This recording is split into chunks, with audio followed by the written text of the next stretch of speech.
Jack watched his tee shot fly straight into the middle of the fairway. He always made the same shot.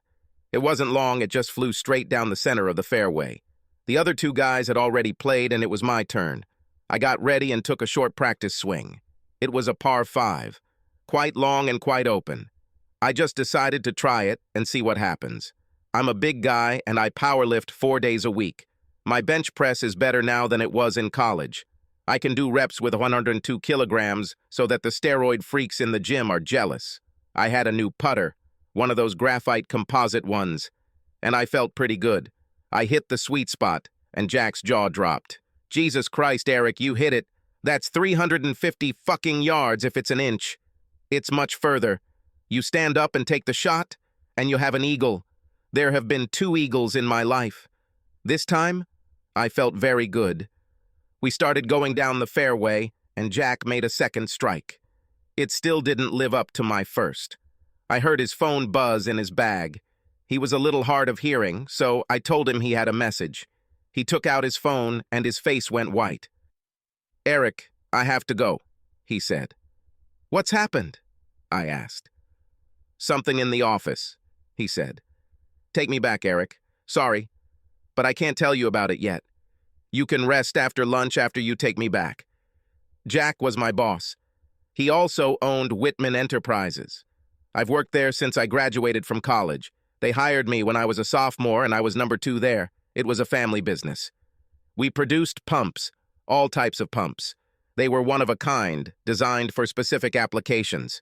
We had a foundry and a machine shop, and we made them from drawing to finished product. I was the vice president of production and practically ran the enterprise. Jack's daughter, Allison, was my colleague in the sales department. I knew that there was some noise about us being bought out by a Swiss company, and I decided that was the case. After delivering it back to the office, I drove home. I was standing at a traffic light. The street in the center of town was one of those old cobblestone streets, and there was an elderly woman crossing the street in front of me. I watched in horror as her toe got caught on one of the cobblestones, and she tripped. She tried to keep her balance, but now she was staggering forward. She dropped her bag of groceries, tripped again, and fell. I heard her scream as her hands hit the street, trying to escape. Slamming the gear shift into park, I jumped out of the car, ran around the truck, and knelt down next to her. She cried, and I felt terribly sorry for her. I picked her up. "I'm so sorry," I told her. "I will help you. Everything will be fine. I'll take you to the hospital now. Are you hurt, other than your hand and shoulder?" "No," she sobbed, "but I think my arm is broken. I dropped the groceries, and I'm afraid the eggs in my bag are broken too. My hand hurts so much." She broke my heart. Tears welled up in my own eyes. This sweet little lady didn't deserve this. "I'll bring you more eggs," I told her. "Let me help you get into the pickup truck. I'll take you to the hospital." It made her cry even stronger. "Thank you, but I can't go to the hospital," she gasped. "I don't have insurance.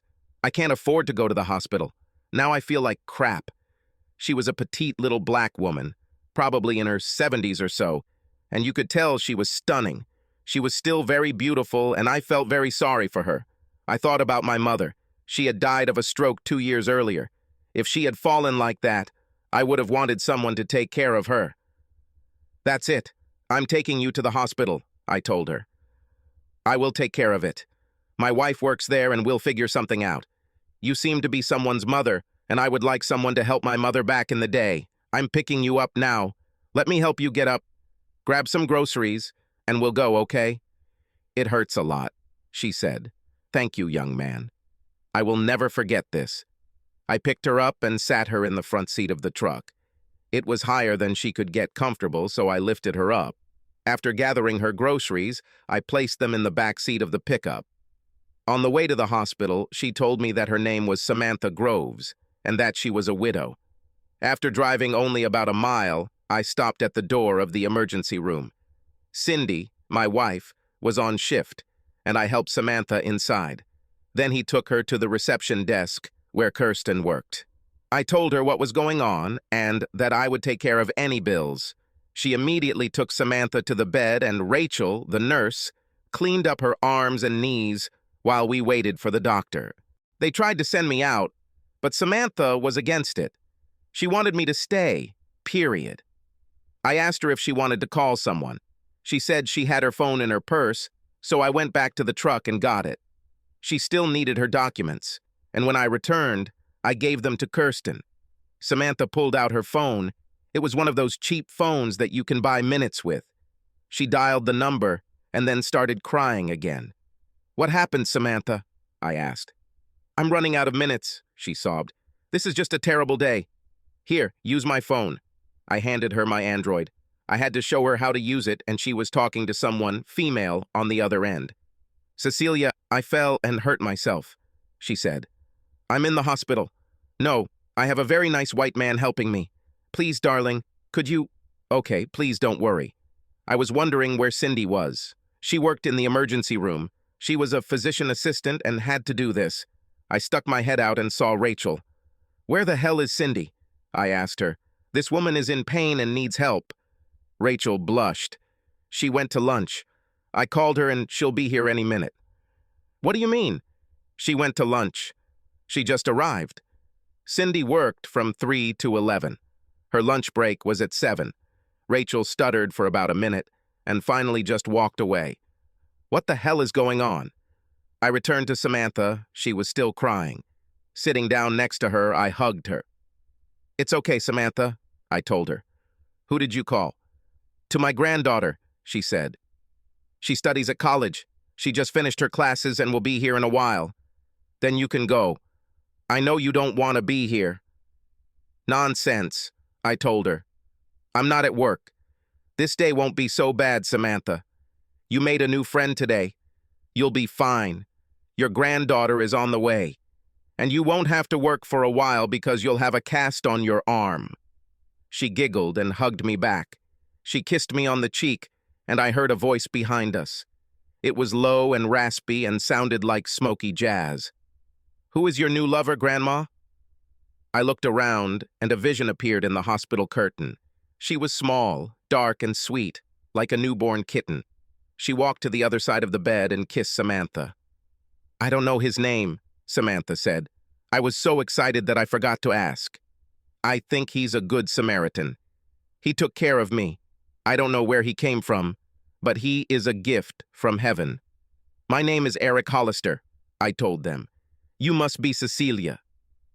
I was sitting in my car at a crosswalk and saw Samantha fall. I couldn't do anything except bring her here, where the doctor was already supposed to be. Here I raised my voice. I understood that I was not behaving passively, but aggressively, but I began to lose my temper. I poked my head out from behind the curtain and saw that Rachel was avoiding my gaze. "Call Pierce," I told her. "If someone hasn't come to take care of this lady in 5 minutes, I'll make a fuss at the next board meeting." "Where the hell is Cindy?" "Dr. Pierce went to lunch with her," she said.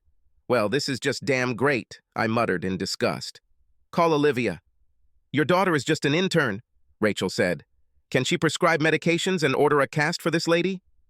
"Yes, she can do that," Rachel admitted. "Then call her."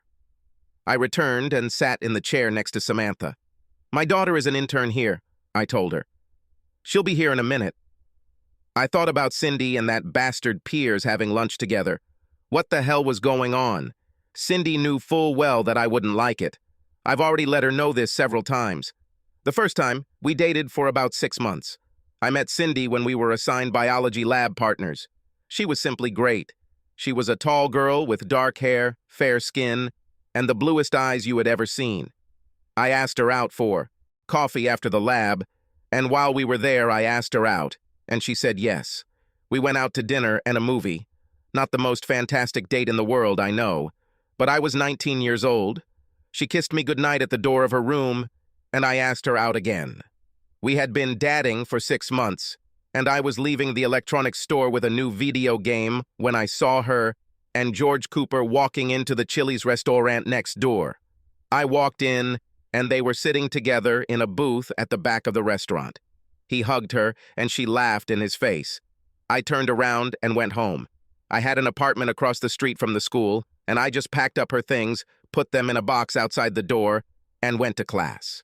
I didn't go home or talk to her for 2 days. She called me about a dozen times and sent me a bunch of letters, but I didn't read them or answer them. Twice she waited for me outside the class when class ended, but I returned and told the professor that I needed to talk to him in his office. We were already talking when we walked out the door, and she didn't have a chance to say anything. I missed the biology lab. When I left on Saturday morning, she was curled up asleep in the hallway outside the door. Stepping over it, I walked down the corridor. I must have made some sound. I tried to be invisible, but she jumped up and ran after me down the corridor, hugging me from behind. She turned me around, and her eyes were blazing. "What the hell is wrong with you, Eric?" she shouted. "Why did you put my things out in the hallway? Why don't you want to talk to me? Why are you avoiding me? Have you met anyone else?" "No, you did. I heard Cooper has an opening. Maybe you should give him a call. I know the third-line runners have a busy schedule." "So that's what it's all about?" Wait, she asked incredulously. "You know that I went to school with him, right? We dated for a while, but now we're just friends. What did you think? We were lovers?" "I didn't think anything. I was leaving the store and saw you go into Chili's with him." "We're just two old friends having lunch," she shouted. "What the hell is happening to you? My girls don't dine with other men alone." "You're a jealous idiot." She burst into tears and left. 2 more days passed before I saw her again. I may have been a jealous jerk, but I was able to live with myself. If others couldn't, that was fine with me. The next time I saw Cindy, she was knocking on the door. I looked out and saw her in the corridor. "I don't need anything," I shouted through the door. "It's me. Can I talk to you?" "I don't think so. I'm a jealous asshole, remember?" "I'm sorry I said that," she said. "Please let me come in and talk to you for a minute." I opened the door. She just stood there for a minute. She didn't look me in the eye. "I'm sorry, Eric. I didn't know you would care. Now I know, and it won't happen again." "Didn't you know that people in relationships shouldn't go on dates alone with members of the opposite sex?" I asked her. "You're reading the wrong relationship book, Cindy." This phrase comes from a cheater's manual, not a relationship manual. I don't traitor. It was lunch. I've known him since 4th grade. Besides, you shouldn't be alone with him, I told her. "Why didn't you tell me you were having lunch with him? If you don't have lunch with anyone, then you never cheat. This is my rule. I don't do this, and no one I'm in a relationship with does this." "Okay, I understand. I'm sorry. This will not happen again." "Okay, I forgive you," I told her. I started to walk away and she ran after me. "And that's all?" she asked incredulously. "Are you just going to leave me?" "I'm a jealous asshole," I told her. "And I don't think we're on the same page, Cindy. The fact that you didn't see anything wrong with going to lunch with that asshole and didn't tell me about it means things aren't going to work out between us." "Jesus Christ, Eric," she blurted out. "Okay, I'm sorry I said that. I'm sorry I did this. Don't I mean more to you than that? Damn it. Don't you know that I love you? Are you just going to throw me out for having lunch with a guy I've known my whole life?" I thought about this for a minute.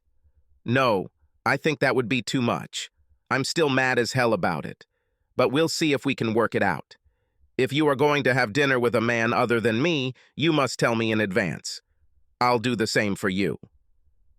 In the end, we worked it all out, and by the end of my senior year, everything was just hanging in the balance. I didn't really like campus life.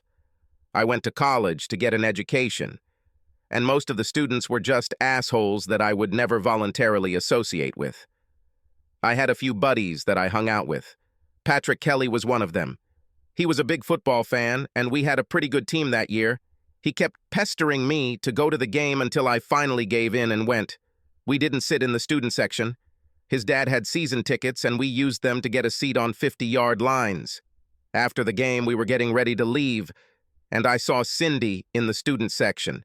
I didn't know she was going to the game, otherwise I would have asked her to join us.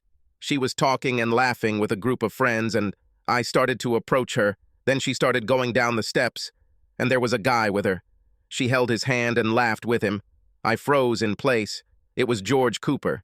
He had an injury and was not included in the team this year. I just stood there and she looked my way. Our eyes met and she froze in place. I turned and walked away and heard her calling my name. I left Patrick there and moved on. She caught up with me in the parking lot and grabbed my hand. Eric, oh God, Eric. Nothing was as it seemed. I was not. I interrupted her. I don't care, Cindy. Let go of my hand. Talk to me, Eric. She began to cry. Let me. I politely asked you to let go of my hand, I told her. She lowered her hand and I started walking. She ran around me and stood in front of me. You won't leave until you give me a chance to explain everything, she sobbed. Goodbye, Cindy. I walked around her and left her there to cry. She called me about 10 times a day until the semester ended, and I never answered or listened to her messages. She set up her campsite in the hallway outside my apartment, but I just packed up my things, climbed out the window, and stayed with Patrick for the rest of the semester. I went away over the Christmas holidays and stayed with my parents, and she came over a couple of times. I told Mom and Dad not to let her in and refused to go to the door. Then I transferred a semester and went to college 50 miles away. Mom and Dad were angry with me, and I didn't care. When I graduated from college, I got a job near Austin and moved into an apartment. I heard about her sometimes when one of my friends mentioned her, but I never saw her. About 6 months later, I was back in Central Texas, when one day her father showed up at work as I was leaving. I saw him standing by my car and started walking back. After thinking about it, I decided to just let the bullet pass. It sucked. I walked to my car, and he looked up when he heard me. Eric, I know I'm the last guy you want to see, but I'm a father and I have no choice. I love my daughter. I know that she acted very stupidly. I know she did it twice. The problem is that she really loves you, Eric, and she's unhappy. She lost 9 kilograms. The first 2 didn't hurt, but she doesn't sleep, barely eats, and doesn't leave the house unless she hears you're home and thinks she might see you somewhere. Put us out of our misery, Eric. At least talk to her. Maybe we can put this behind us and she can move on with her life. Please, our whole family is suffering. Well, it sucked as much as I thought it would. I felt very sorry for him. He was innocent and he was my baseball league coach in 6th grade. I've always really liked him and his wife. Okay, Mr. Peterson, I told him. I don't know what this will do. Cindy did this to me once, and I thought I had made myself abundantly clear. I never thought this would come up again. She doesn't think like me. I don't know how to get around this. I understand, he nodded. I even agree with you, but please just talk to her. Listen to what she has to say. That's all I ask. Thanks, Eric. I owe you. You don't owe me anything, Mr. Peterson, I told him. You taught me to play first base. I owe you this.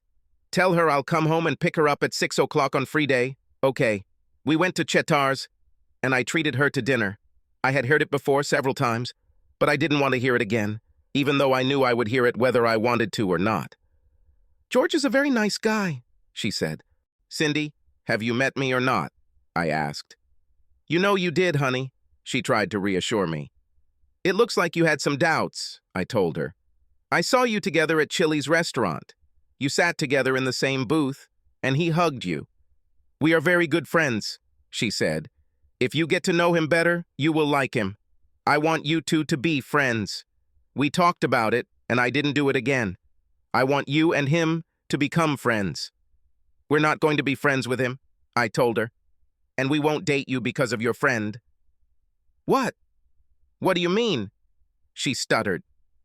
I'm not going to date you again, I told her. The first time this happened, I told you that if you were ever alone with him again, it was all over between us. I don't think you believed me. Why are you such an asshole? She snapped. It was just lunch and a ride home after a football match. He is a good guy. No, he's the asshole, I told her. You too. I don't know what I see in you. This was a bad idea. I stood up and threw the money on the table. I didn't need change. I walked out the door and headed to my car. I didn't realize she was following me until I pressed the button on the remote. Luckily, I only pressed it once, and the passenger door remained locked. She tried to open it, but I just got in the car and started it. She ran up and opened my door. Are you just going to leave me here? She shouted. I'll call you a taxi, I said. We need to talk, she said. No, it's not necessary, I told her. Maybe you should talk to Cooper. He's such a good guy. I'm sorry, she said. I didn't know you'd be such a jerk about this. I won't be alone with him anymore. It's too late, I told her. This should have happened last time. You have no respect for me or anyone else other than the good guy. Have a nice life, Cindy. I actually called her a taxi. See, I'm a good guy for an asshole. I didn't see or hear from her for 3 weeks. When I finally returned to my parents' house for the weekend, I was ambushed. I think they've seen enough of intervention or doctor's foola. My mom called me on the way home and asked me what time she had to plan dinner. I was completely unaware of any nefarious plans. And like a dummy, I told her. They were even clever enough to park their cars in the next block. When I got home, I grabbed my suitcase and laptop and headed into the house. Dad met me at the entrance and took my suitcase. We went upstairs, put my things down, and he said that my mother and my sister were in the room. They were in the room, Cindy, her parents, and her mother's pastor. I must have looked like a complete idiot standing there with my mouth open. They arranged the furniture in a circle with an empty chair for everyone to look at. My little sister jumped up and ran to me. She hugged me, kissed me, and touched me all over, as she always did.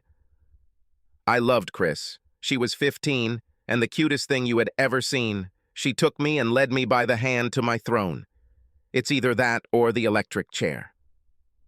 Pastor Robbins was apparently the official representative. I always thought of him as a pretentious freak who stands too close to you when he talks. Eric, we all have something to tell you, and we are here to listen to you. We know you're upset, and we understand that, but we think you're being unreasonable. I looked around, and they were all smiling and nodding at me. I love you, honey, and I want us to be together for the rest of our lives, Cindy said in her softest voice. Just listen to what we have to say, and then we'll listen to you. It was my father's turn. I wondered if they had planned who would speak and in what order. Son, do you know that your mother has male friends, and I have female friends? There was silence. Do you want me to talk? I asked. They all smiled and nodded. I didn't know you had an open marriage, I said. You hid this from me so carefully all your life that I was completely ignorant. The smiles faded a little. It seems I've gone off script. Are you hanging horns on Dad, Mom? I never suspected anything. She had the nobility to blush. Why are you saying that? She asked. No need to be rude. That's not what your father meant. We have friends of the opposite sex. Everyone has it. Okay, that was educational. Now it's my turn? I asked. Then Cindy's dad spoke. Robin and I care about you very much, Eric. He returned his smile. Cindy loves you with all her heart. She is devoted to you, and asking her to give up her friends is simply unreasonable. You're not going to break up with her because Cindy has friends, are you? There was another small silence. Now it's my turn? I asked. They all smiled and nodded. Okay, that was a lot of fun, I said. I appreciate you all being here to explain everything to me. Now I see how unreasonably I behaved. I just need to go up to my room and think for a few minutes. You all wait here. I'll be back in 10 minutes. Oh, the bliss on their faces was painful. I stood up and Cindy came over and kissed me on the cheek. Chris looked at me cheerfully. Standing up, I walked up 3 steps from the living room and then up 7 to my bedroom. I took my suitcase and Chris took his laptop. She followed me. We went outside and put them in the trunk. You won't come back, right? She asked. No, baby, I hugged her. I love you, but I've had enough of this crap. Call me and I will come for you. We'll go somewhere. Just you and me. Okay, Eric. She kissed me. I love you too. I'm sorry they embarrassed you like that. It's not your fault, honey, I told her. See you? I hugged her one last time and pulled out of the driveway. I rolled down the window. Take a walk, honey, I told her. Give me a chance to leave the city. She nodded and walked down the street. 20 minutes later, my machine told me that I had received a call. It was Mom. Hi, Mom, I said. Where are you? She asked. Where is Chris? Is she with you? She's walking, I said, and I'm just passing through Hillsboro. She hesitated for a few seconds. But you said you'd be back soon? Well, yes. But I decided not to do it, I said. Please don't be shy. Continue living without me. Oh, Mom, from now on, Chris is the only one of you I'll take calls from. Don't write, don't come visit, don't use those telepathic powers that you guys obviously have that tell you how unreasonable I am. While Mom, Eric, wait, she said. I love you, honey. I'm so sorry. I only want what's best for you. Just let me talk to you. Don't you think that I decide for myself what is best for me? I asked. Bye, Mom. Maybe you can talk to one of your male friends. I ended the conversation. A minute later, they called me again. I didn't answer. Over the next 5 minutes, they called me 5 more times, but I did not answer. The 6th call was from Chris. Hello, kitten. Are you having problems? I asked. Something like that, she answered. They made me call you Eric. There was a noise and the father's voice sounded. Shame on you. I cut him off. Maybe my family would be interested in marrying Cindy. They were all so reasonable. Over the next 3 days, they called me probably 100 times. My secretary at work left stacks of messages on my desk every morning, afternoon, and evening. I listened to all the voicemails, read all the messages, and all the emails. They were very entertaining. Cindy's family was furious, and so was she. My parents, too, at first. I heard almost nothing from Dad, but Mom, after the first 5 messages or so, didn't lose her temper. She cried on voicemails, and her messages and emails took on a note of despair. After the first hour or two, she apologized. Cindy also became increasingly whiny and apologetic. She begged me to talk to her, see her, meet her, call her, whatever. She was going to change. She was going to make it up to me. Everything should have been different. If I didn't like someone who was her friend, she would never see him again. All I had to do was give her one more chance and all this magic was going to happen. She just didn't understand it. I don't think any of them understood. I have the code. I have friends who are also women. Since I've been in a relationship with Cindy, I haven't been alone with them. This is just asking for trouble. Sure, there were business and social interactions with women other than Cindy, but I certainly didn't invite them to lunch or dinner or hug them. If they had close people, we spent time together. If not, we didn't spend time together. Why put yourself in a compromising situation? Dad told me about this all my life. You meet people you know. You marry whoever you date. You have sex with people you're alone with and with whom you get into relationships. This is a conscious choice. All this nonsense about, I didn't want this to happen or it just happened, makes me want to puke. It's a matter of conscious choice. I chose to be a monogamist, and I chose for my partner to be a monogamist. If it sounds like I'm inflexible, you're damn right. Sue me. Over the next week, I went on a couple of dates and had a good time. It was kind of a relief not to have Cindy around.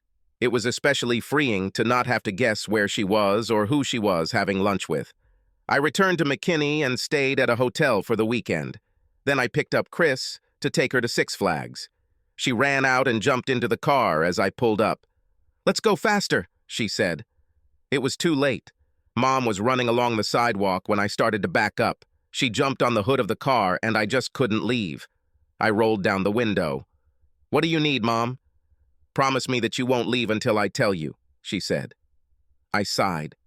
Okay, I promise. What do you want? She got down and went to the window. Leaning over, she hugged me and kissed me. I wanted to tell you that I'm very sorry, she said. There were tears in her soft brown eyes. I should have respected you more, Eric. I love you so much, and you are killing me by not talking to me.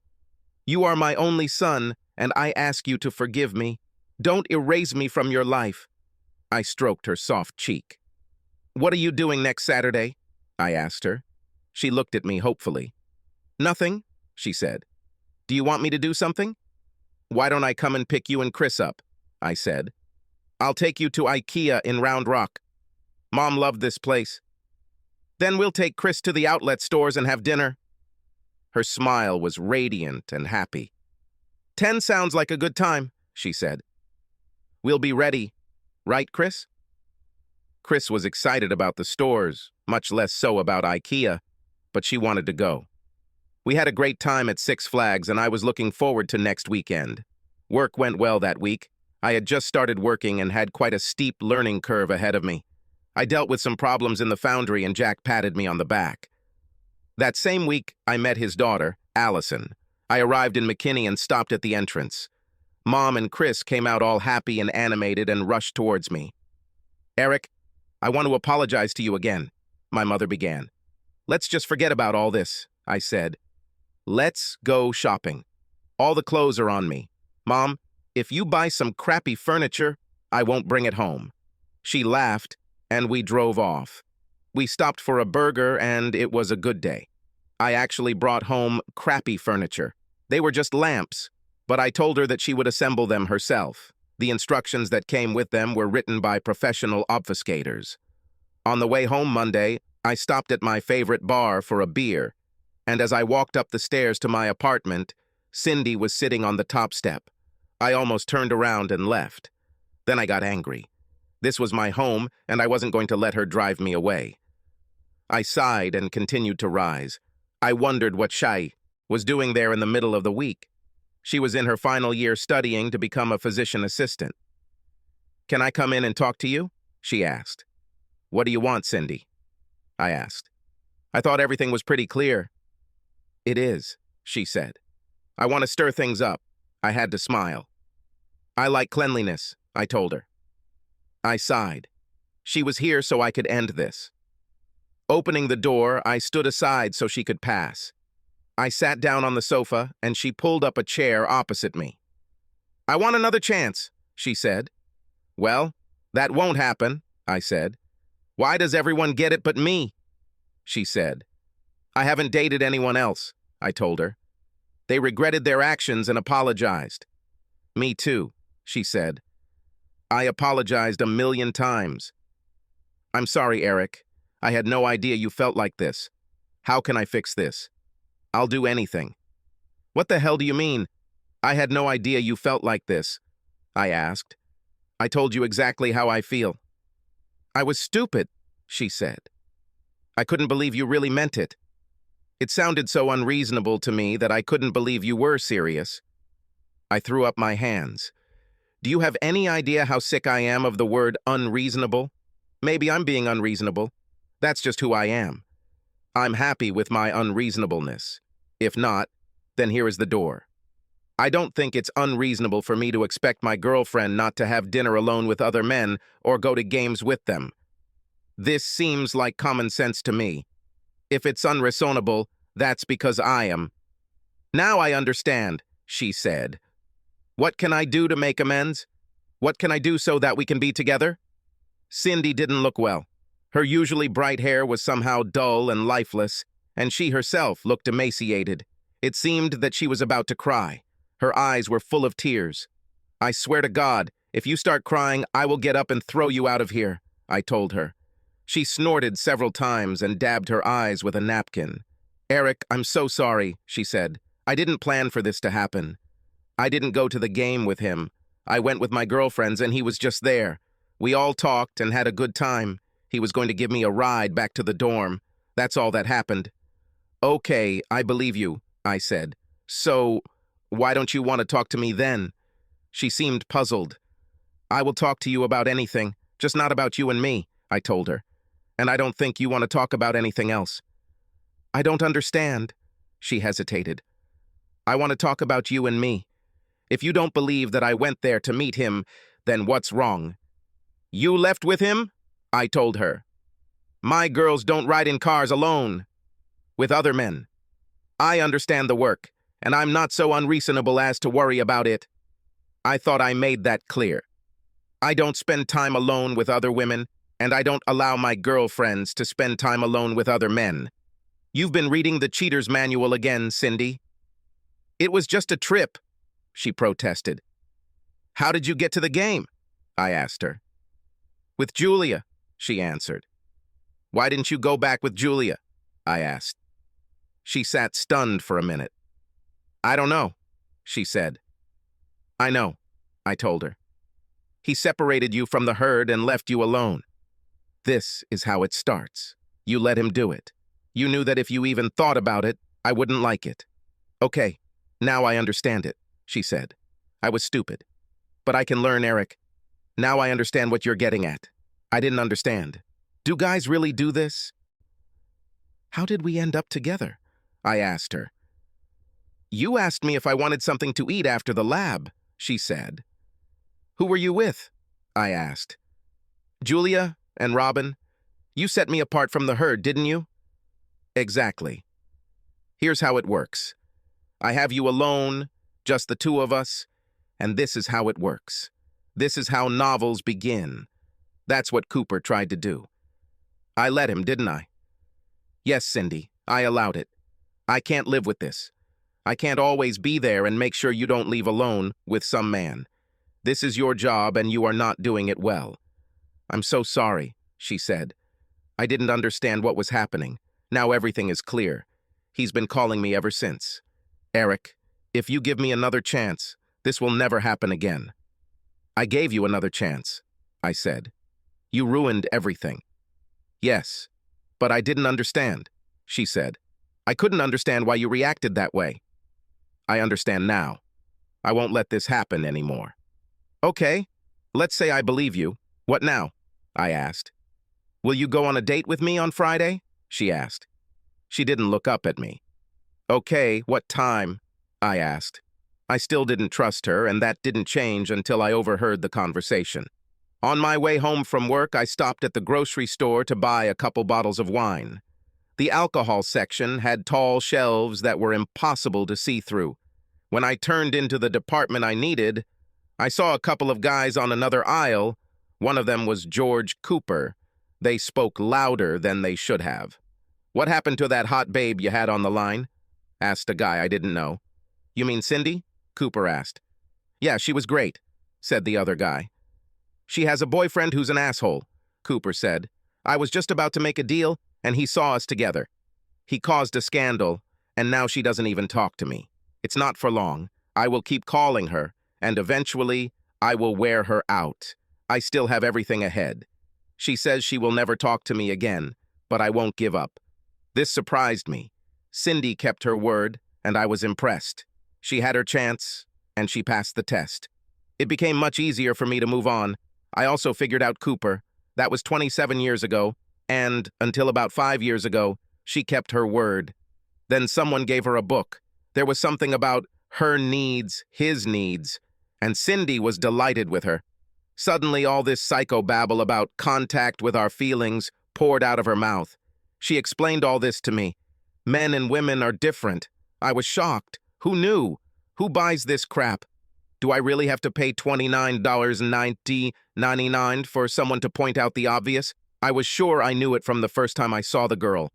There was all this nonsense about how men don't understand women, that they often live in deprivation because their men don't understand or care about their needs, and that they can take charge of their lives by making us understand that they need emotional satisfaction. She had all these great ideas about what we should do. We talked for hours on end about all sorts of nonsense in carefully organized and bonding meetings. We purchased a bookshelf filled with the most pointless and stupid books imaginable. We watched boring and stupid films designed to make me aware of my callousness and insensitivity. She underlined passages from stupid books for me to read. The madness became more and more extreme. Most of the wise advice she received and gave seemed to have one goal. Women need emotional fulfillment, and their husband is not able to provide it. However, if he truly loves her, he will support and encourage her on her journey to find emotional security, and only then will she be able to find true happiness. This has been her quest for the past 5 years. Her behavior hadn't changed as far as I knew. She met with groups without me, spent a lot of time with her circle of other women she liked, but was never alone with other men. I lived by the same rule. We both understood emergencies, work, and family, but we never went anywhere alone with members of the opposite sex for fun. Until this day, obviously. I had no idea how long this went on. Dad, land to Dad. Olivia pulled me by the hand. I hugged her. Hi, baby. Sorry, I got a little distracted. Olivia, these ladies are Samantha and Cecilia. Samantha was hurt. Can you help them? Where is Mom? She asked. That's a good question, I said. I want to talk to you about this later. Can you get Samantha cleaned up? Of course, she said, turning and examining Samantha. So why are you here with an ignoramus? She nodded in my direction. He helps me, and you should be more respectful of your father, Samantha told her. Olivia snorted. Well, he's not respectful at all, so that's out of the question. But I love him with all my heart. It's enough? Samantha's eyes sparkled. I see, honey. He was so kind to me. He brought me here in his pickup truck, put me in this good room with good nurses, and I am very grateful to him. You don't have to stay any longer, Mr. Hollister. Dr. Olivia and Cecilia will take care of me. It was nice meeting you, Samantha, but if you call me Mr. Hollister again, I will take you back. I smiled. My name is Eric. I'll check on you. I have your products in my truck. What do you want me to do with them? You can... No, I can't ask you. Can't ask for what? I asked. Then Cecilia spoke. Could you take them to our house? We can't afford to let them go bad. Her grandson is there. Helmet him in. She took me out into the corridor and gave me the address. I turned to leave and she said quietly, Eric, I am so grateful to you for helping my grandmother. She stood on her tiptoes and kissed me on the cheek, hugged me, and pressed herself against me. You are a very good person. I patted her on the shoulder and went outside.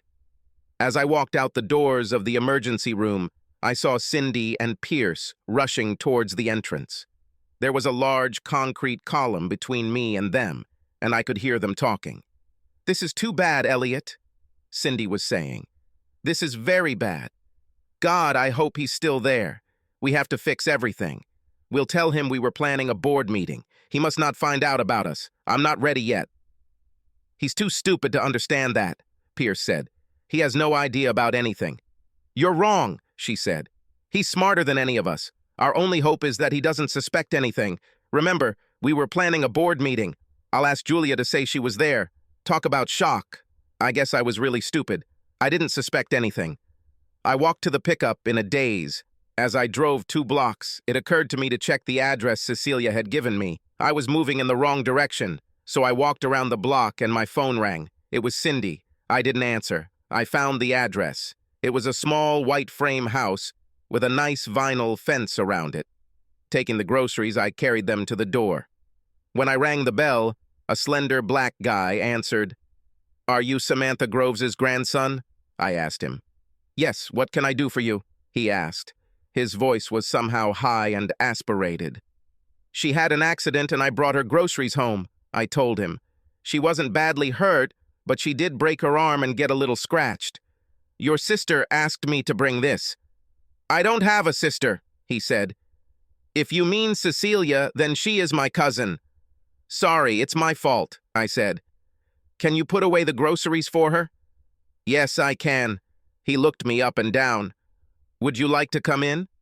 No, I need to run, I told him with concern. Wait, are the eggs broken? Yes, and I promised her more eggs. It gives me a reason to come back when Samantha is there. Now I had several things to do. I went to Julia, but she was at home. She looked shocked when she saw me at the door. Paul isn't home, she said nervously. I still wanted to talk to you, I told her. Paul was just pulling into the driveway. Well, I think he's already here, I said. He jumped and grabbed his briefcase from the back seat. Hey, buddy, he called. Let's get a beer and sit on the porch. It's a good evening. Julia, honey, would you grab Eric and me a couple of beers? We sat on the porch, and Julia came out and handed us a couple bottles of Paul's home brew. He makes very good beer. It was a good pale ale. She started to walk back into the house, and I caught her hand. Julia, I told you I wanted to talk to you. I told her. She looked at Paul nervously. I'm cooking dinner, she said. Can I talk to you later? I think now is the time, I told her. I don't want to give you time to come up with a story. She burst into tears. Don't make me tell you, Eric, she begged. She's been my friend since 2nd grade. I don't want to interfere. Paul was angry with me or with her. I couldn't tell which one. "What the hell is going on here?" he asked. "It would be better if someone quickly told me something." "Cindy is having an affair with Pierce," I told him. "Julia has her back." There's more to come, but I don't know what it is yet. "Julia, is this true?" he asked. "Yes." "No, I won't cover her." "I told her I wouldn't," Julia sobbed. "This has nothing to do with me. I'm so sorry, Eric. I wanted to tell you, but you were so happy, and I love you so much. I didn't know how. I didn't have time to figure out what I needed to do. I didn't have a chance to find out anything. I didn't want you to get hurt." I stood up and hugged her. "I know, Julia. I do not blame you. I would be very upset if you lied to her. I'm so sorry you got caught up in this. You don't deserve any of this. I'll make up for it somehow. It might take me a long time." She sobbed on my chest. "I'm so sorry, Eric. I don't know what's wrong with her. She's acting crazy. Maybe she'll come to her senses." "Do you know how long this has been going on?" I asked her. "No, the first time I heard about it was when she called me an hour ago," she said. "She acted as if this had been happening for a long time." "Well, I apologize again, Julia." "Paul, I didn't mean to drag you into this. I just knew she was trying to get Julia to lie for her, and I had to see it for myself. If there's anything we can do, just ask us, Eric," he said. "You know that we will be there for you. Do you know any good divorce lawyers?" I grinned. "Actually, I know," he said. "My partner is a specialist in family law. You should talk to her if you decide to go this route." After thanking them, I apologized again. I drove home, hating the thought of going into the house. Cindy won't be there, but Olivia will be. What should I have said? I wondered if she knew and was covering for her mother. I'll have to find out. This will just kill me. I was already in pain. On the way home, I called her and told her I would have chicken for dinner. Popeyes happily provided it, and we sat down and ate. She told me about Samantha. She was given pain relief and a cast, and Cecilia took her home. We chatted for a bit, but I couldn't get started. I wasn't even sure I wanted to know. She finished cleaning up the leftover food, and I just picked her up and carried her to the couch, sitting her down and hugging her. She looked up at me and saw tears running down my cheeks. "Dad, what's wrong with you?" she asked. "Why are you acting so strange?" "Livy," I always called her when she was little. "You know that I love you very much, right?" "Yes, I love you too," she replied. "You're starting to scare me, Dad." "You're not sick or anything, are you?" I had to laugh. "No, baby, I'm not sick. Is there anything you want to tell me about your mother? I know you work together." She looked into my face, bottomless blue rays in your eyes. "You know, right, Dad?" she said quietly. "Yes, I found out today. Why didn't you tell me, baby?" She started crying. "Because I didn't have any proof," she said. "I suspected it. I asked her about it and she just laughed at me. She said I was talking nonsense and she didn't want to hear anything like that ever again. I couldn't prove anything except that they disappeared at strange times and acted strangely around each other. What are you going to do, Dad?" "I think it depends on her," I said. "I'm going to confront her too, and I won't listen to lies. If she lies, we're screwed. We might be finished anyway. I don't know how to get through this, honey. Will you help me?" "I'm ready to die for you, Daddy." She hugged me tightly. "I'm on your side. She lies and cheats. I won't stand for it. The thought of my mother lying to me just kills me. The thought of her doing this to you makes me angry as hell. I want to slap her." "Yes, me too," I chuckled. "I don't want to go to jail and I don't want you to be cruel either. We have to act calm, okay?" "Yes, I know, but I'm still very angry," she said. "We should change the locks on the doors or something." "Sounds tempting," I laughed. "I'm afraid this will only be temporary. She can make the law let in her back. Let's just see what happens when I run into her." "I want to be there," she said. "This is my family too, okay? We'll just sit here and I'll hold you until she gets home, okay?" We cried together for a long time. I felt like my life was collapsing around me, and I don't know what I would do if my child wasn't by my side. It still hurt more than anything I'd ever experienced, but I knew Olivia and I would be together. In the end, we just cried. We made some changes to our living conditions and waited. She got up, brought us ice cream, and we watched a movie until we saw Cindy's car pull into the driveway. She looked very nervous when she came in and saw us sitting there. Olivia was still next to me, her arms around my neck. Cindy tried to remain silent. "Hello? Were you waiting?" she asked. She walked over and tried to kiss Olivia, but she raised her hand. "Leave it alone, Mom," she practically spat at her. "We all know about it. Don't try to pretend everything is fine." "Eric, can I talk to you alone for a few minutes?" Cindy started walking towards the bedroom. When she noticed that I wasn't moving, she stopped. "Just a few minutes," she said. "No, we're fine as is," I told her. "What do you think you're doing, Cindy?" She came back and sat down in the club chair opposite us. I saw her straighten her shoulders and take a deep breath. "I'm in a relationship with Elliot Pierce," she said. "This has nothing to do with us, Eric. We are fine. This is something completely separate from our marriage. I'm not leaving you or anything like that. It's just what I need. I can communicate with Elliot, and we have an emotional connection. We discussed everything. You won't be able to notice the difference in our lives. I won't neglect you. This is just between me and him. I need something different. I was very happy with you, but I just need something different than what you give me." Olivia laughed. "Yes, as if it would happen." "Get real, Mom. Olivia, this has nothing to do with you," Cindy said. "This is between me and your father." "So when are you moving out?" I asked Cindy. "What are you talking about?" she asked. "I'm not going to move out. Why should I move out?" "Well, you need a new place to live," I told her. "After the divorce, we will have to sell this house. Olivia and I need to find another place."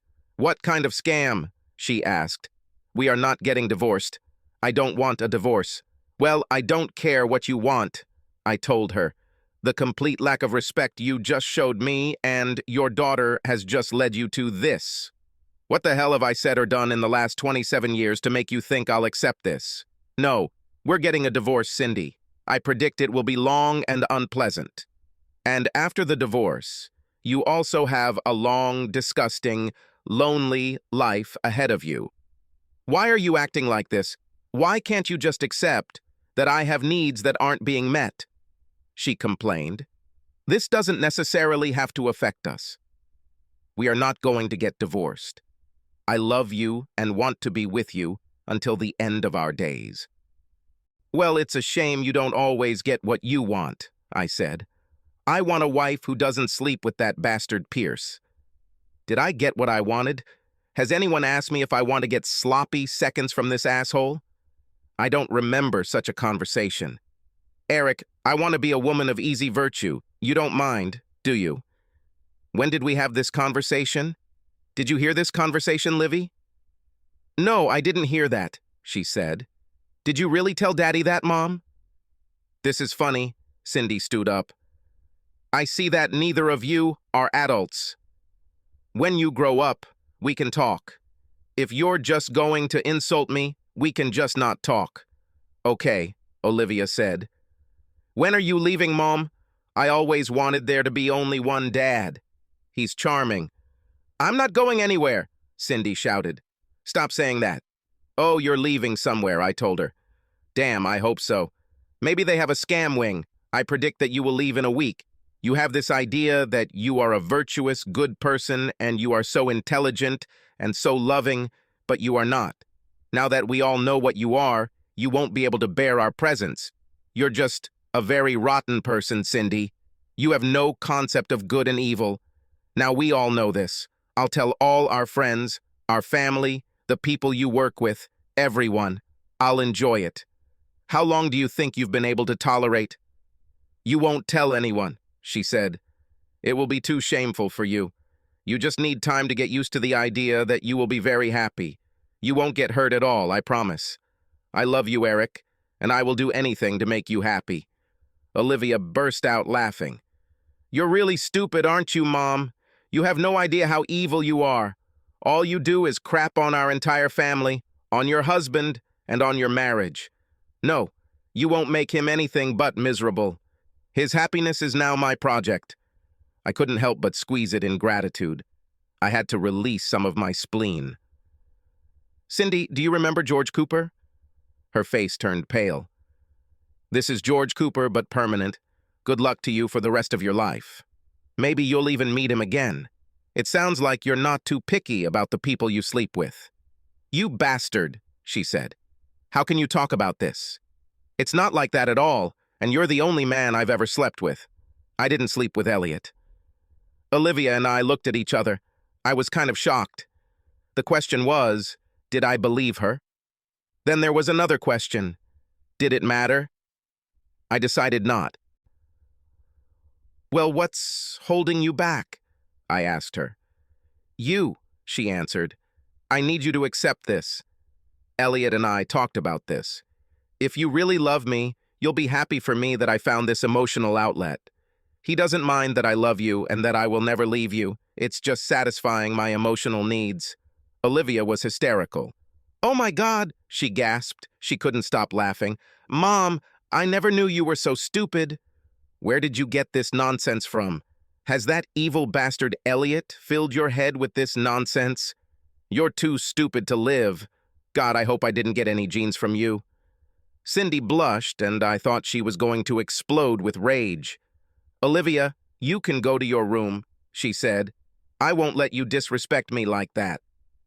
Are you crazy, bitch? Olivia asked. I'm 25 years old. I'm a grown woman.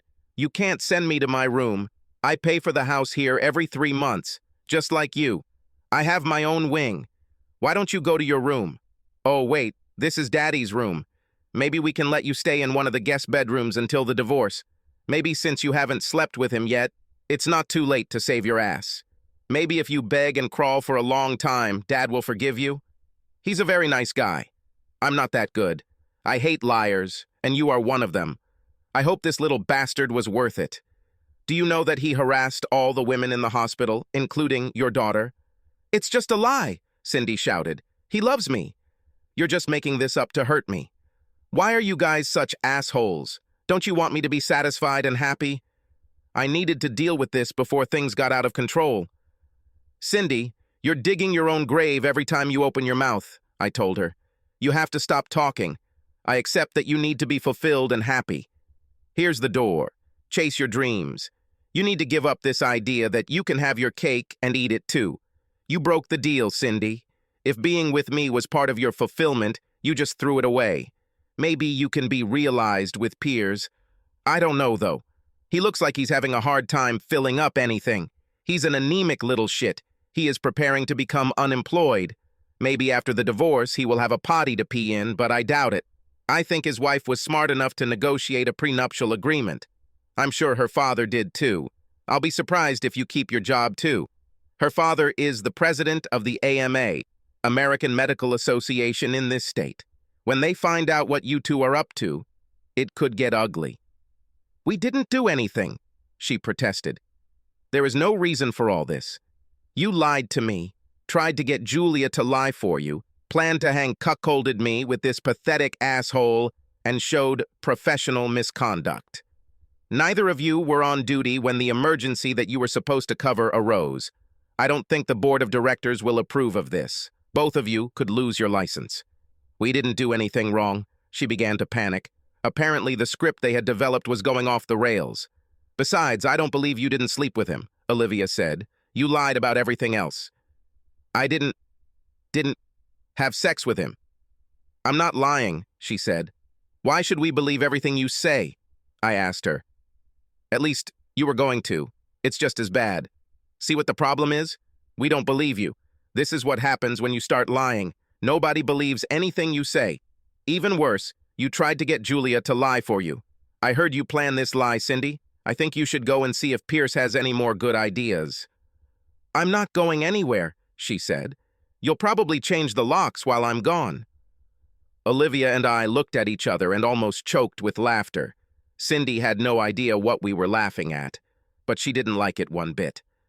I don't know what you find funny about this situation, but I don't find anything funny about it, she grumbled. No, it's an inside joke, I said. The situation is not funny. It's pathetic. You're pathetic, Cindy. Now fuck off. Olivia and I were doing something. She screamed and sobbed and hissed, but Olivia just kept turning up the volume on the TV. We have a killer sound system, and we just ignored it. Finally, she went into the kitchen and heated up some chicken. She came back and tried to sit on the sofa with us, but we moved to my big chair. Finally, she had enough. "Okay," she shouted through the TV. "Just act like a pair of spoiled brats. I am going to sleep." When she approached the bedroom door, she found it locked. Olivia turned off the TV for a minute. "Your things are in the blue room," she said affectionately. "This is Daddy's room." She turned the volume back up, and Cindy just stood there and looked at us before walking off down the hallway. When she closed the door, I kissed Livy and we went to bed. In the morning, I left for work before they got up, but nothing happened there. Jack was in a meeting and left instructions for me to take the day off. This was good because I had an appointment with Paul's partner. Her name was Jasmine Albright, and she was one hell of an impressive lady. She was about 40 years old and just radiated class. Tall, slender, dark-skinned, with a mane of light brown hair, she was simply gorgeous. She was also smart as a whip and got me up to speed very quickly. I spent the rest of the day running around town doing all the weird things she wanted me to do. I visited the bank, the insurance agency, the HR department at work, and our investment advisor. I spent 100 years on the phone, talking to people who didn't understand English, getting credit cards changed, policy amendments, and a million other things. I was exhausted. I needed to make one more stop. I went to the grocery store and bought 3 dozen eggs. I took them to Samantha's house and Cecilia opened the door. Once again, I was amazed at how beautiful she was. She was so tiny and cute. She looked to be about 14, but I knew she was in her second semester of college. The slender guy was missing, and I was glad about that. Cecilia hugged me and invited me in. I went to Starbucks and bought 3 coffees and 3 poppy seed muffins. Samantha was reading a magazine in a comfortable chair in the living room, and her face lit up when she saw me. She tried to get up, but I hurried towards her and knelt down next to her chair. I hugged her, and she kissed me on the cheek. The 3 of us sat, drank coffee, and ate muffins, talking. Samantha felt much better and kept telling me how much she loved Olivia. We talked about school activities. She wanted to become an educational administrator.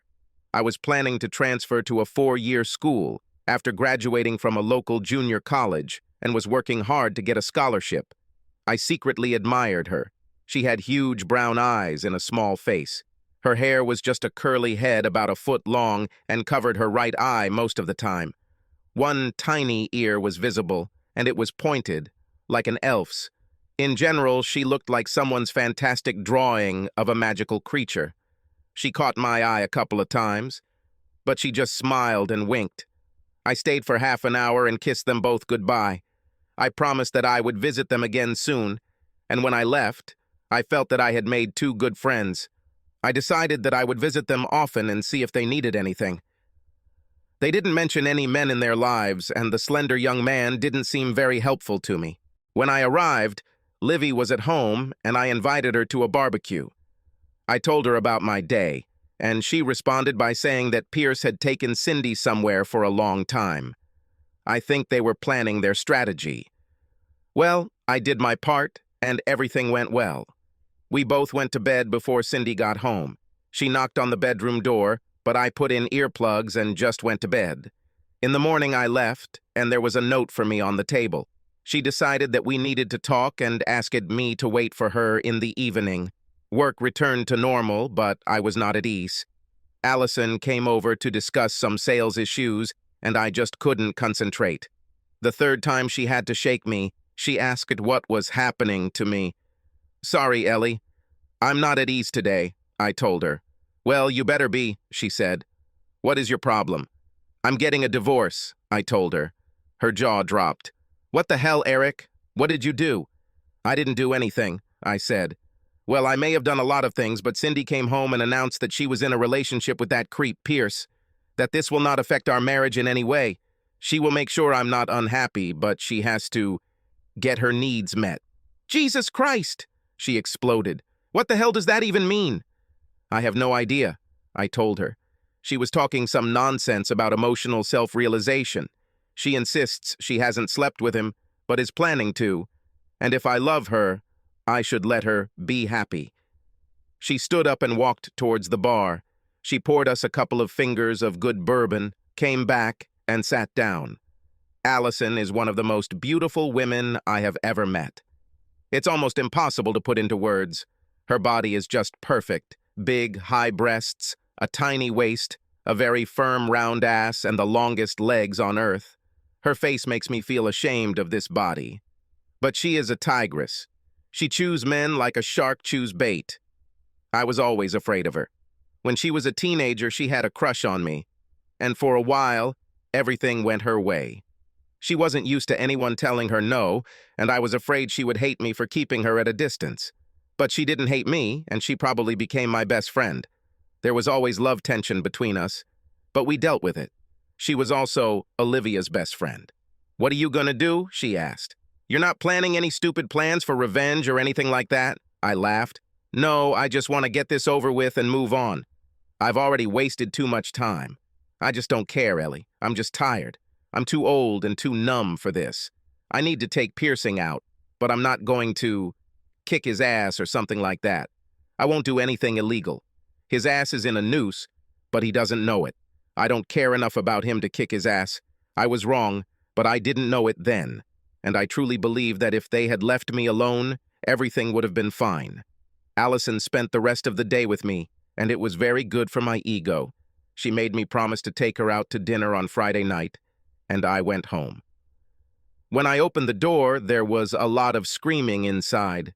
Cindy and Pierce sat on the couch, while Olivia stood in front of them and read them the riot act. She poked her finger at his chest, and he made the mistake of throwing her hand away. He burned his tires getting away from us, and I looked at Olivia. She burst into laughter, and we tore our sides there on the porch. Cindy was not amused.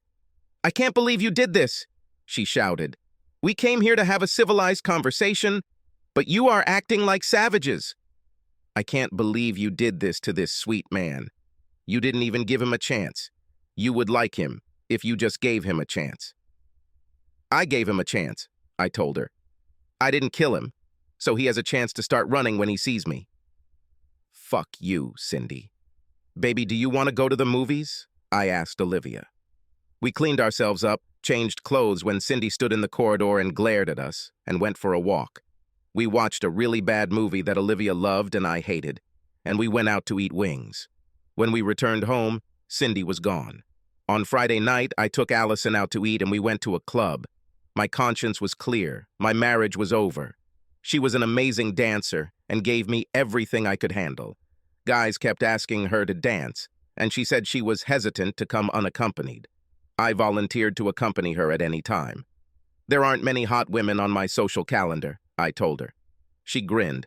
"Well, I agree with you. You know that I have been in love with you since I was 15. "Yes, I noticed how sad you were," I laughed. "And I've been scared to death of you since you were 15. "I know," she said. "I would never harm you. You know that, Eric?" "I know, honey," I told her. "Actually, I'm not that afraid of you. You are very faithful to those you love. If I ever found the right guy, I would be very devoted to him too." She buried her face in my chest as we danced. "That person could be you, Eric." "It's an honor, Ellie," I told her. "Right now, I'm completely confused. I don't know if I can ever forget about this. Remind me again when you think I'm healthy, okay?" "I hope so," she said. "Take me home, Eric, before I attack you." We laughed, and I took her home. She kissed me. After this, my wounded pride felt much better. Cindy was still awake when I got home and was trying to start something, but I was feeling too good to listen to her nonsense. I went to bed, closing the door behind me. I didn't want to get up on Saturday morning at all. I lay in bed and tried to make plans for the day. Finally, I got up and Cindy made coffee. I ate the cake and drank a cup. She came in and said we needed to talk. "No, we don't need to talk," I told her. "Every word you say only makes me angrier. You need to stop talking. Where do you want to get documents? My lawyer told me the papers will be ready on Monday." Do you want to be handed the papers at work or here? I'll tear up these papers, she said. Why can't you understand that I don't want a divorce? Yes, you want a divorce, I told her. Everything you've done since you started sleeping with Piers has led to this inevitable end. If you didn't want a divorce, you wouldn't have started this shit. Maybe I made a mistake, she said. I thought a lot. I don't want to lose you, Eric. I just didn't think you'd react this way. You knew damn well I would react this way, I told her. What made you think differently? Remember the last time you did something like this? We were just immature kids back then, she said. I thought you were more mature now. It is, I told her. But you don't. Mature people don't behave like you. Damn, Olivia is more mature than you. All people are more mature than you. You act like you're in high school. It's hopeless. You're hopeless. Why don't you go hang out with Piers? You seem alike. I went out and started the lawnmower. She sat on the deck and looked at me while I mowed the backyard. When I opened the gate and started mowing the front yard, she sat on the porch and watched. I got out the hedge trimmer and trimmed everything, and Olivia got out and went for a swim. She sunbathed a little, and I went into the house and took a shower. After putting on my swimming trunks, I grabbed a couple of bottles of beer and went for a swim with her. We had a few water fights, sat on the edge of the pool, drank beer, and had some father-daughter bonding. She had a date that night, and I thought about what I could do to take my mind off Cindy. I called Cecilia and asked her if I could bring dinner for her and Samantha. She seemed excited about the idea, so I spent most of the afternoon cooking. I'm a pretty good cook, and I did my best. Cindy asked me twice what I was cooking, but I just ignored her. After collecting the refrigerator and basket, I went to their house. Cecilia helped me. We heated up some things and opened one of the bottles of wine I had brought. They were very impressed with my cooking skills. I even baked a chocolate cake, and it was one of my best attempts. They seemed like old friends to me. I felt very comfortable with them, and we talked about nothing and everything. Cecilia asked me if I wanted to go for a walk, and since I had eaten a lot, it seemed like a good idea. We were walking, and she quickly put her little brown hand in my big one. It felt like I was walking with a little girl. She also jumped up and chatted like a little girl. She was absolutely adorable and very sweet. I remembered all the walks with Cindy like this. Cecilia must have sensed something was wrong because she looked up at me. "Are you okay, Eric?" she asked. "This has nothing to do with my current campaign," I told her. "This is something else. I don't want to spoil the mood. I really enjoy spending time with you and Samantha." "I'm a very good listener," she said. "Last week, my wife told me she was having an affair with another man," I said. "She says she hasn't slept with him yet." I don't believe her, but the idea that I have to put up with this because it's what she needs just blows my mind. That's what she told me. This has nothing to do with us. I just need to be emotionally satisfied and happy. "Oh my God," exclaimed Cecilia. "Eric, I'm really sorry, but she sounds like an idiot." "How long are you married?" 27 years, I told her. I don't know if I was just blind and stupid all this time or if she suddenly went crazy. I needed to get away from her, and I forced myself on you. I'm sorry. "Nonsense," she said. "You can force yourself on me at any time." "I really, really like you, Eric. What are you going to do?" "As things stand, I'm going to divorce her," I said. "She doesn't see anything wrong with what she does, and I can't be married to someone who doesn't see anything wrong with it." "No, me too. I'm so sorry, Eric. I can't imagine how you feel right now." "It doesn't bother me now," I admitted. "I'm with you, and you make me forget about my problems for a while. Being with you and Samantha makes me feel like there is a normal place in the world that I can just look at and feel like I belong. I know that I have friends and people who care about me. Thank you, Cecilia." She looked up at me and turned around. "I'm here anytime you need me," she said. "I will never forget what you did for Grandma. She asks me every day if I have seen the hospital bill. You didn't have to pay for it, but you did. You will always be special to us. Eric, I know you're all confused right now. Just let me know when you get everything settled, okay? Then I will have something to tell you." We walked and talked for 2 hours. sometimes sitting on benches with her pressed against me, or her small hand clasped in mine. I learned that her mother was addicted to illegal substances and sold her body to get the substances. She died of illness 5 years ago, and after her mother died, Cecilia lived with Samantha. The slender young man I met was her cousin. Her mother's brother followed a similar path, but died from a gunshot wound. Her cousin's name was Ty, and as I suspected, he wasn't of traditional orientation. He had his own apartment, but they saw him quite often. I liked talking to her. She was smart and funny, and you could get close to her. But for now, this wasn't supposed to happen. I was too upset and too nervous to even think about being interested in her in any romantic way. We walked back and Samantha offered me another cup of coffee. I took her and we talked for a while before I headed home. Olivia was home by then, and we sat together on the couch while she told me about her date. Cindy came and sat down. I think she wanted to listen, but Olivia stopped talking and just stared at her.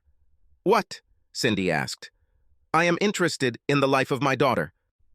"Well, not too much interest," said Olivia. "You won't be in it for very long. Don't you need to go somewhere? Surely Pierce would like you to be interested in communicating with his children. He must be lonely, poor nice man.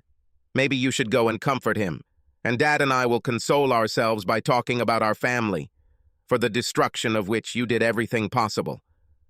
Of course, this made her angry. She screamed for a long time about how selfish we are and how no one cares about her and what she needs. "Cindy, it looks like you take care of yourself and what you need," I told her. "You don't need help. We're going to dinner." "Where are we going?" she asked. "Well, we is me and Olivia," I told her. "You can go with Pierce." She screamed some more until we left. I was wondering why she kept talking nonsense. After we returned home, we were playing Trivial Pursuit, and she tried to play with us. She made popcorn and asked if we wanted it, and just made us uncomfortable until we went to bed. When I went to work on Monday, I was normal enough to get some work done. When I got home, Cindy was waiting for me. She had Mondays off and was obviously busy. When Olivia entered, dinner was already on the table. She did everything she could, and it was delicious. She always knew how to cook. She tried to make normal conversation, but we mostly just ignored her. I went and met Allison at the bar, and we talked a bit and played pool. She is also a pool shark, and she brought me to clean water. Olivia called me around 8 and told me to meet her at the Riverside Hotel. She said it was important, but didn't say why. Just said it was important and I should hurry. Allison wanted to join in, and as we pulled up, I saw Olivia's dart across the street. She walked over and pushed Allison towards me as she got into the car. "Hi, Ellie," she said. "Dad, Mom left right after you. She was talking on the phone and, it seems, with Pierce." I followed her, and they came here. They checked into the room and were there for about 20 minutes. I think we should pay them a visit. I have our video camera, and I think they are doing dirty things. This will be evidence. We argued about this for some time. Allison thought it was stupid and dangerous, and I really didn't want to know. Olivia won the argument when she said that if Cindy tried to fight for a divorce, I could threaten her with the video. It made sense to me, and Allison agreed too. Walking up to the counter, I asked the guy which room my wife was in. I told him I had to meet her. He checked my ID and gave me a key card. We stopped in front of the door, and Olivia got her camera ready. When we opened the door, we received video of their betrayals. "You made me do it," Cindy screamed. "You made me.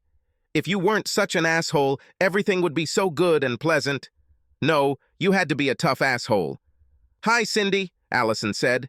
"Everyone has different tastes. Some women like pathetic weaklings." She took my hand. "I like tall, dark, and beautiful." "Get your hands off my husband," Cindy screamed.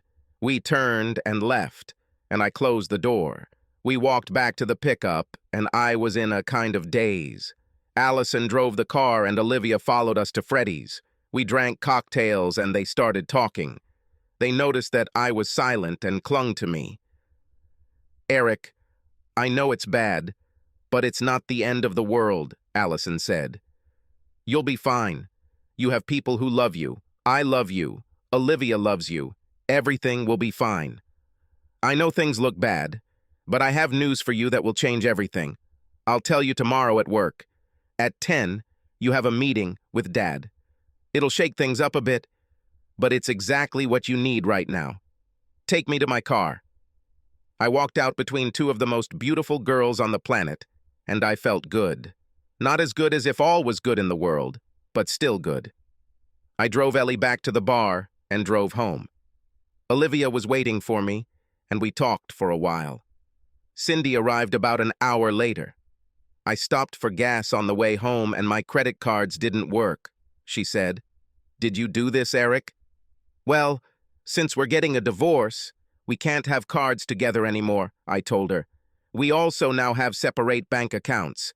I have one, you have one, and there is a third one that Olivia's on, also for household expenses. I put half of our savings and half of our investment accounts in your checking account. You'll have to get your own credit cards if you want. The server said you tore the papers. I suggest you get new ones and sign them. If you don't do this, I will send your new video to your parents. I don't know if they like it, but since you're a star, they might like it." "You bastard!" she shouted. "I should have known. How should I obtain new documents?" "That's your problem," I told her. "I got you the first set, and I made an appointment with a realtor. She will tell us how much the house is worth. You have two options. You can buy from me or I will buy from you. But I must tell you that you will not be able to make payments if you decide to buy me out." "I'm not going to do anything," she said. "Divorce will take a long time. I don't see any point in doing anything until the divorce is final." "It will take about a month," Olivia told her. "No, it won't," said Cindy. "I know it takes longer. We're filing for a simplified divorce," I told her. "There are no children to argue about custody over. I won't pay you child support, and we will agree on the division of property. I'm giving you half of our assets. We may hold a final hearing 20 days after the application is filed. You earn 3 times more than me," she said. "I think you should pay me child support." "Well, I have a videotape that says I shouldn't," I noted. "There's also the fact that if you mess with me, you'll be out of a job, and I predict you'll lose your license to practice." She cursed and ranted until Olivia and I left and locked ourselves in our bedrooms. Somehow she still had to sign the papers, and we got a hearing scheduled. I drew up all the papers on the division of property, and she signed them too. Every day for 27 days she told me she didn't want to get a divorce. She loved me, and it was all a simple misunderstanding from my side. As the hearing approached, she became increasingly desperate. 3 days before the hearing, she left me a note saying she needed to talk to Olivia and me and asked us to please wait until she got home from work. She ran upstairs and took a quick shower, then came downstairs and got us all beer. She asked us to sit around the kitchen bar and talk to us while she ate something. I could tell she was very nervous and didn't know how to start. She took a couple bites of her dinner and just looked at us for a minute. It was unreal. We've been here so many times, and now it's over. I had no idea what she wanted. Finally, she sighed and began. "Eric, Olivia, I want to apologize to both of you," she said. "I made some terrible mistakes.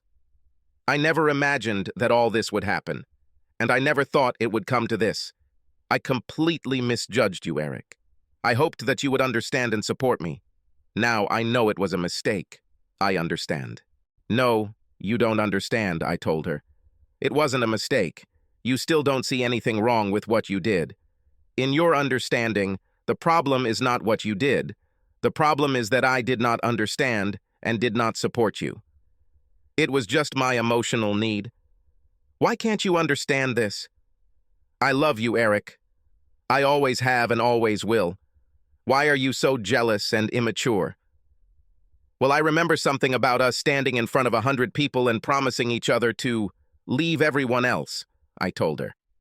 "Before that, you told me that you understood me and that what you did then would never happen again. And so it happened, only this time, it was even worse. It's not that I don't understand or support you, Cindy. It's that you lie, cheat, and are unfaithful. You did this, not me. Oh, please. Now she is disgusting. What about all that time you spend with Allison? I know about you and her. Nothing. You don't know. I told her. I never laid a finger on that girl. Don't imagine that I didn't think about it. Do you know what stopped me from doing anything? I was married to you.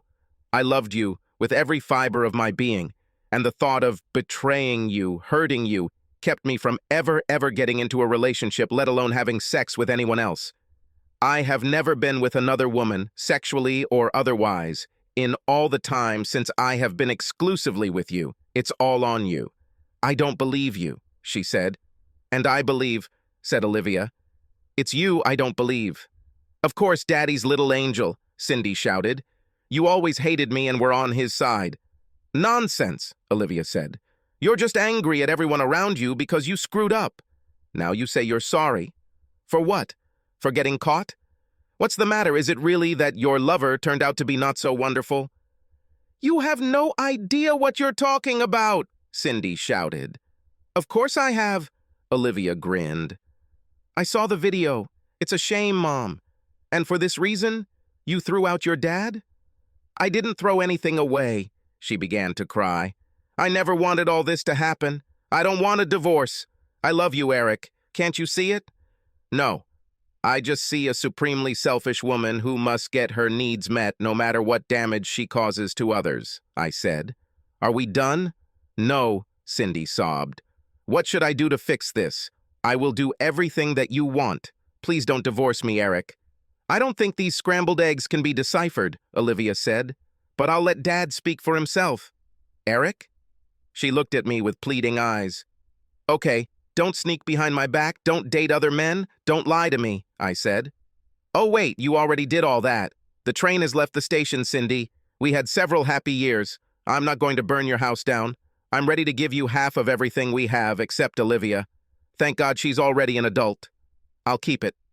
I don't need half of everything. I only need you, Eric. She turned and went up the stairs looking as if she were a zombie. I felt sorry for her until I remembered Pierce. 3 days later, the divorce was finalized, and Olivia and I moved to a new place. We found a nice 3-bedroom apartment near the hospital where she worked and close to my work. We went furniture shopping and finally furnished the apartment like a home. I put the house on the market and Cindy couldn't stand it. When I came home from work, she was leaning against my pickup truck. What do you need, Cindy?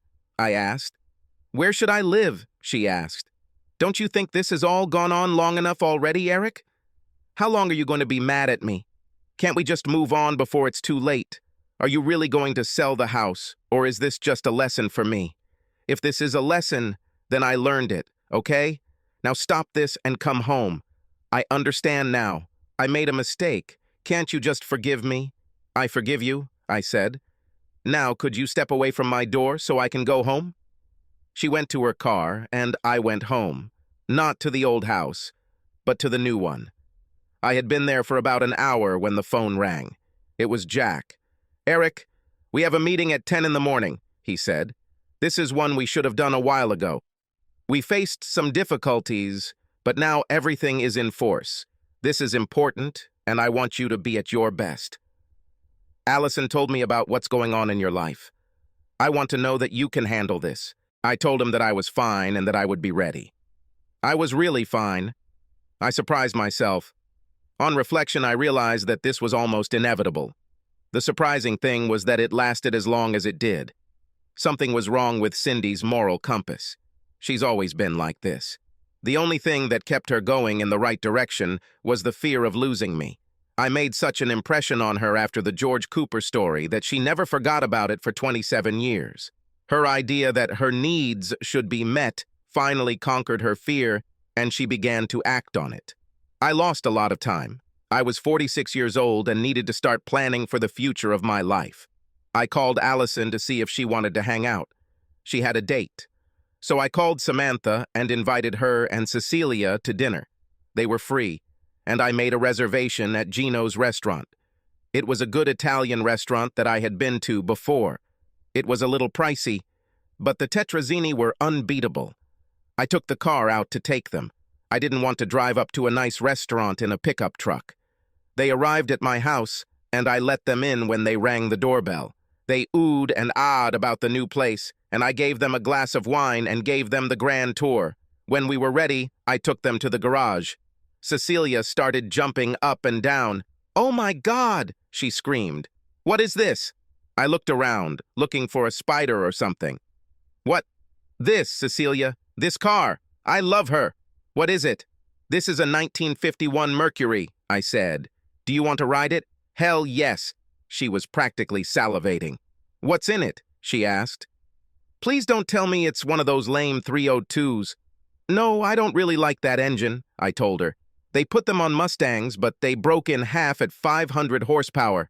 That one was a Windsor 351.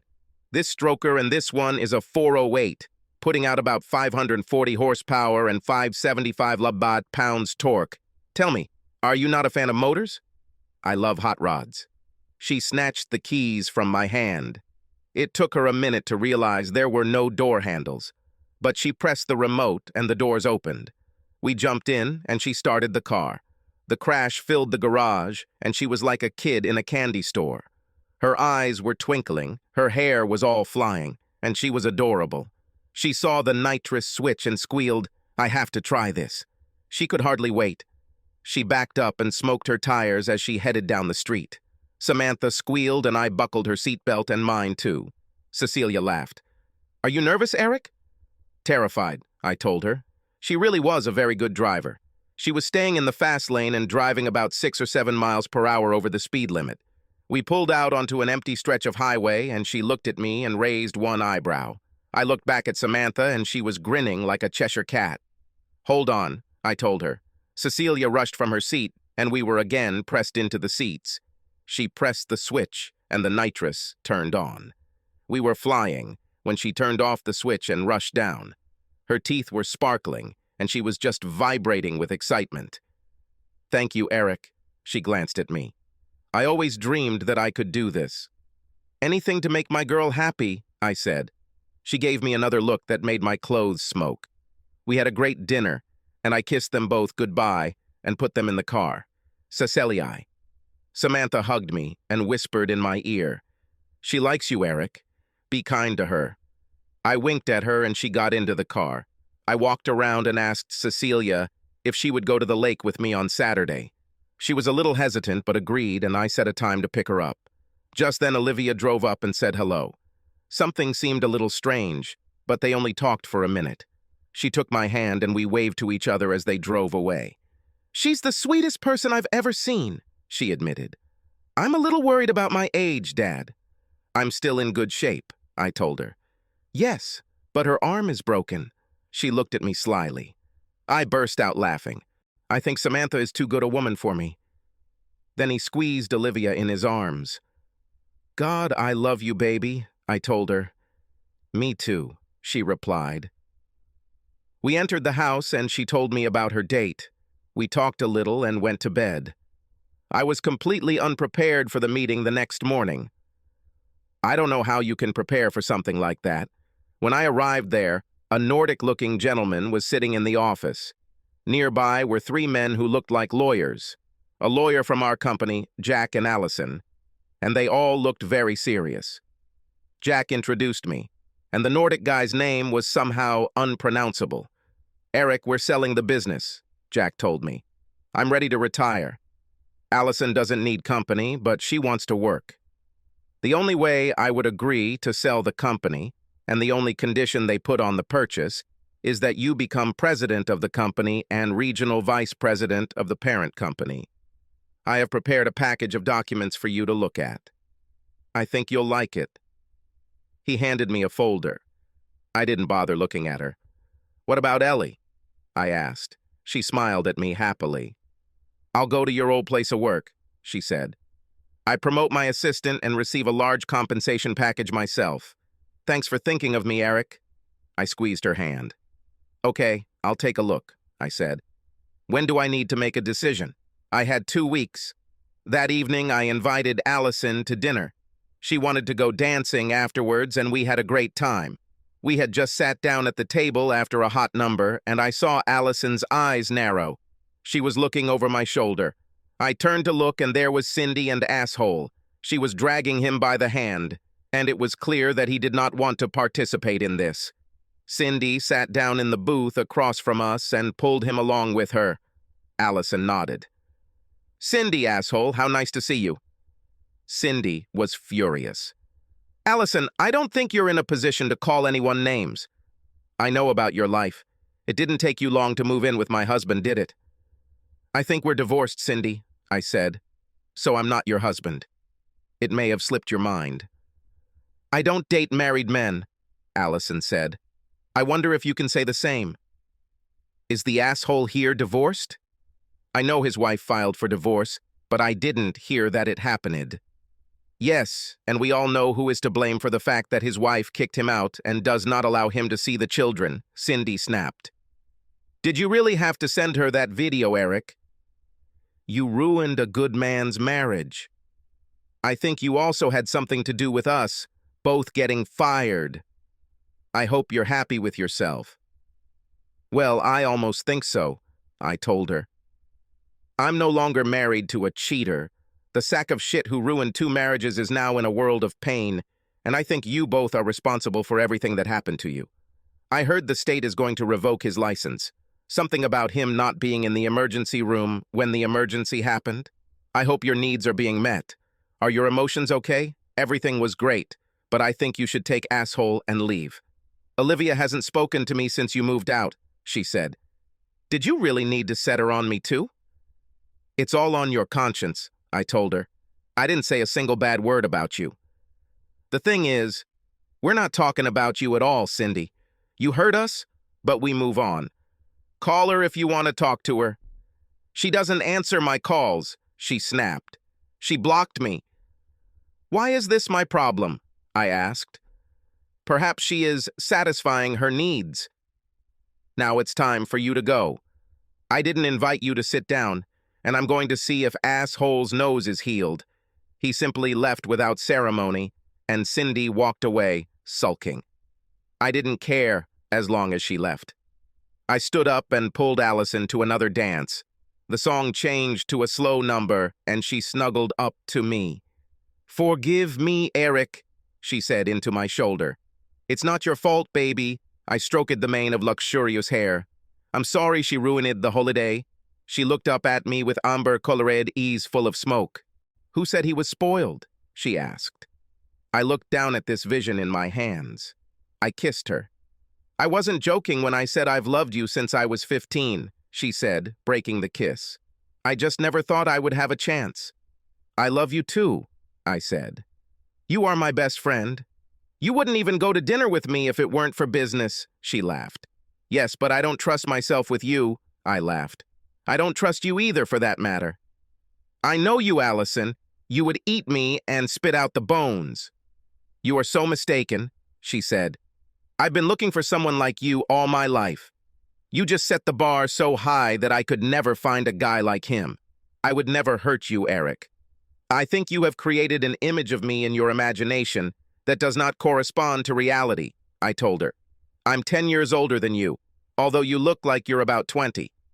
I'm also frivolous, tough, and a little broken. Yes, I know all about it, she said. I've been working with you for many years. Sometimes you drive me crazy. You're stubborn as hell when you think you're right, but you're willing to die for the people you love. You have no idea how attractive you are to me.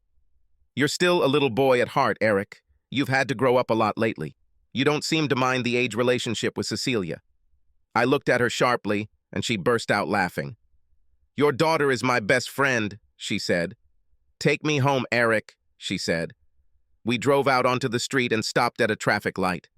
She leaned towards me, and we kissed. Take me home and make love to me, Eric, she said. No obligations, just 2 people who love each other. If it turns into something else, I'm not against that either. Are you sure, kitten? I asked. God, yes, she said. I've been waiting for this chance for many years. We went home and made love.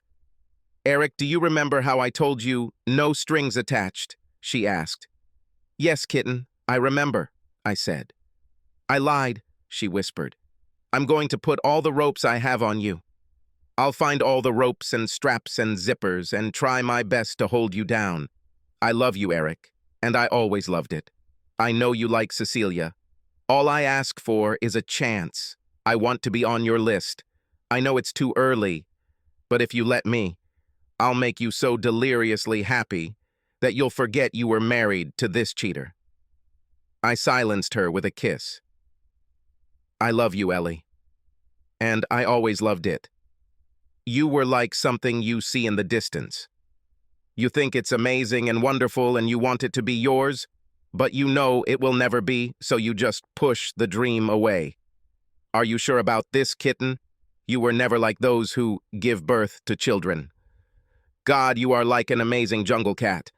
You admire her from behind the fence, but you know that she will tear you to shreds if you get close." She started crying. I was shocked. I've never seen her cry in all the years I've known her. "I know I am," she gasped. "I should have been like this.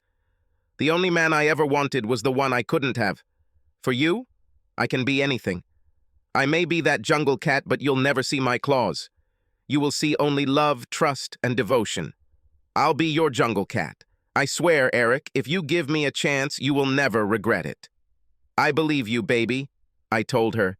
"I have never seen you hurt those you love. I trust you. Let's go ahead and see what happens, okay?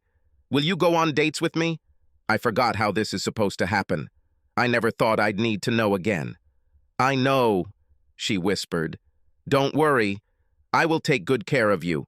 I have a meeting out of town tomorrow afternoon, but I'm free, really free, as soon as I get back." I rushed home to change clothes. Olivia came in as I was leaving and looked at me.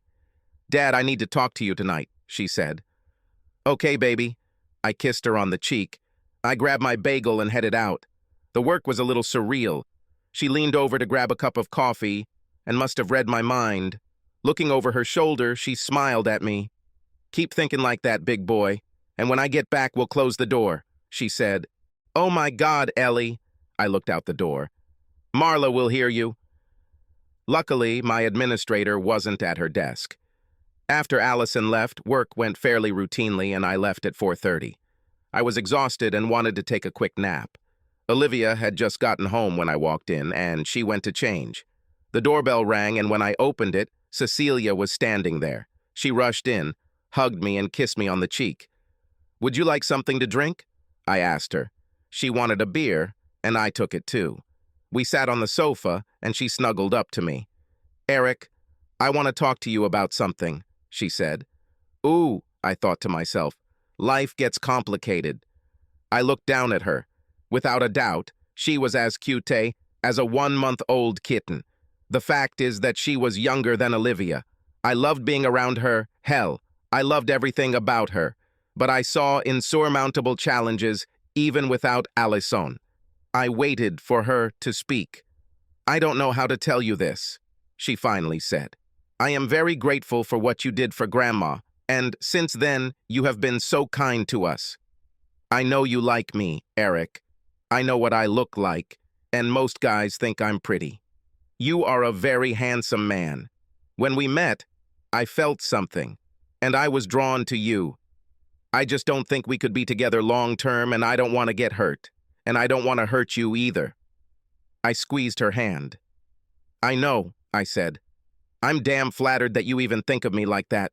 I really want to be your friend. I want us to be friends for the rest of my life. The fact is that I have an amazing woman in my life.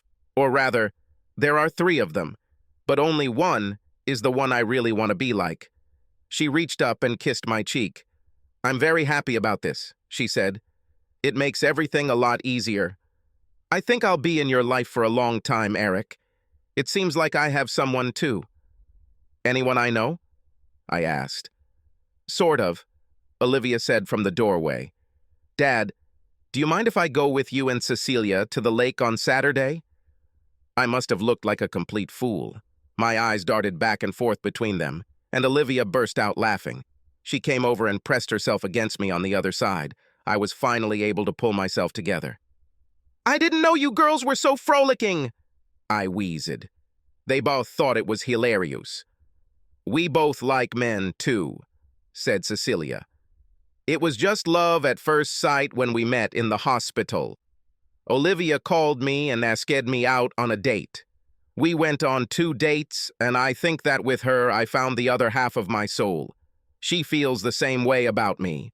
Don't you like it, Eric? I hugged them both tightly. Not at all, I assured them. The two girls I love each other.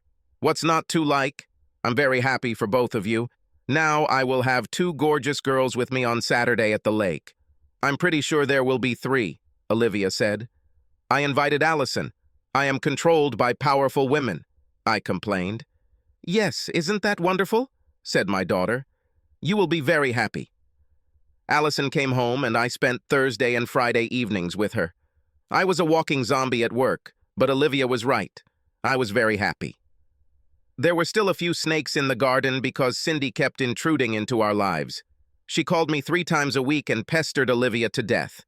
They finally met, and I don't know what Olivia said or did, but she stopped calling. Olivia said she moved to Oklahoma City and works in private practice. I didn't care as long as she stayed there. It took about 3 months, but Allison kept pushing until I gave in and moved in with her. She was the girl of my dreams. About 8 months later, I invited her, Olivia and Cecilia, to eat on Friday. I've already made a decision and planned something. After dinner, I signaled to the waiter and he went into the kitchen. He returned with 4 pieces of cake. He gave us all a piece, saving Allison for last. On top of the cake was a small swan figurine. She held a ribbon in her beak, and a ring was tied to the ribbon. I find diamonds a little boring. There were 3 of them, surrounding a large square emerald. She covered her mouth with her hand and looked at me.